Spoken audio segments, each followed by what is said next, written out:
one of the last games is going to be released for this current gen console besides Cyberpunk 2077. And if I think back to it, Destiny was actually released in 2014 on both. And it wasn't until the Rise of Iron DLC after the Taken King did they stop making games. So that being said, no, it will not be. But you guys get what I'm saying. Marvel's Avengers will be one of the last right next to Cyberpunk 2077. And I am going to tell you everything that I liked about the beta, everything I disliked. And full disclosure, I played when you get to the hub and then I did one matchmaking mission. So I didn't complete everything, but I think I completed enough to be able to gauge my opinion and give an actual video. Just gonna start off with the thing that I disliked. The games that I've most recently played are The Last of Us Part 2 and Ghost of Tsushima. One of those is entirely open world. One of those is semi-open world in the sense that you don't have to follow a set path. But Marvel's Avengers kind of is the opposite of that. Every sequence in this game feels like you're in a gauntlet.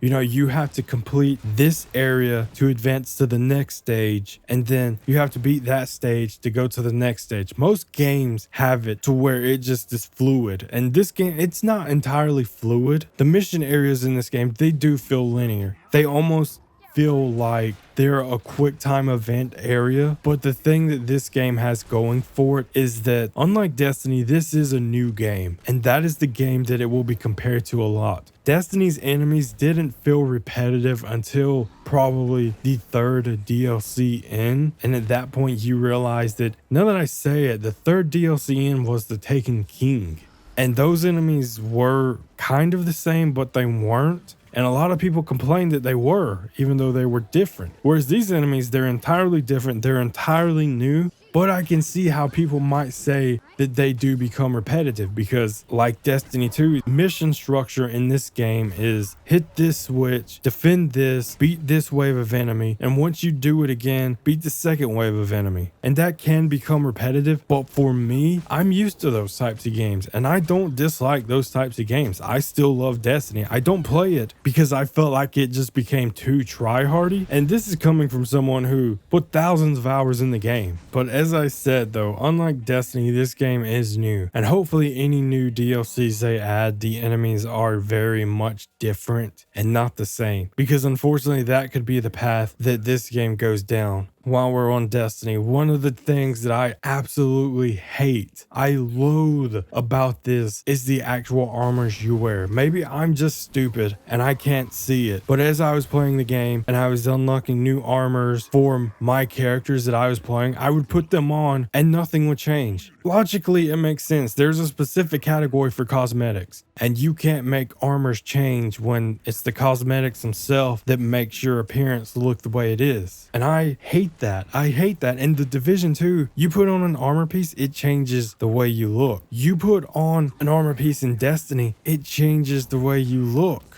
In the Division 2, it's not exactly dominant in the way you can see it, but it is still noticeable. In this game, I couldn't see anything. I couldn't see it on the Hulk. I couldn't see it on Miss Marvel. I couldn't see it on the one piece I got for Iron Man. I couldn't see it. And I just feel like it's nothing more than an arbitrary number. It's nothing more than a number that you see and you can't actually visualize the armor. So it's just a number that you're collecting versus actual armor pieces. And they do have perks on them. I think they have one perk per armor piece, and I feel like that's all the armors are, unfortunately. It's a number for an attack value, and it's a stat.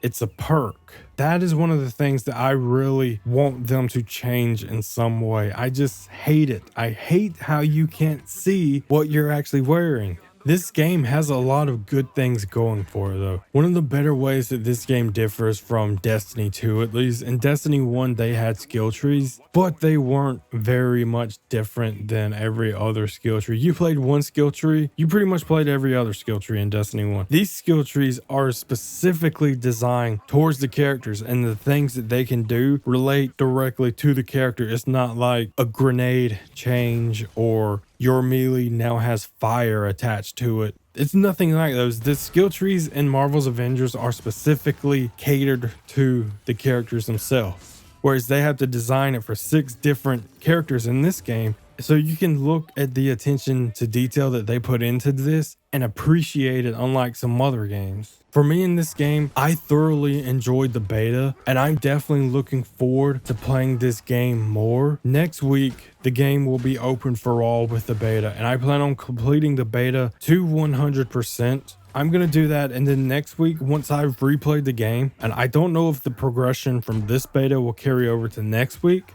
If it does, cool. If it doesn't, not complaining, I'll restart it. And if I restart it, I'll definitely see or feel how repetitive it is. Also, I want to point out that the second mission in this game, when you start with Bruce Banner and Kamala Khan, or Miss Marvel, it was so reminiscent of Destiny 2. If you're familiar with Destiny 2, once you meet Gaul for the first time, you get put into an area to where you're literally walking slower than a turtle on a hot asphalt trying to cross the road. And that was one of the worst parts of Destiny 2 by far. By far. Don't know why video game developers still put sequences in games to where you're walking, you're forced to walk, or you're injured and you're going slow and there's no way to move fast. It has never worked. It will never work. It is one of the absolute worst mechanics, even if you're trying to convey an injury or you're trying to convey some type of sentimental scene. Okay, those can work. I mean, there's not really gameplay and it's more or less just a cutscene with dialogue going on, but it's rare that a game ever gets it right. Just wanted to point that out before I ended this video. Marvel's Avengers, the characters and their abilities, their skill trees definitely look like they could potentially make this game completely fun. And I'm cautiously optimistic about this game. We've seen so many games in the past try to be different in their approach to semi-open world leveling skill tree based games, and a lot of them just fall flat.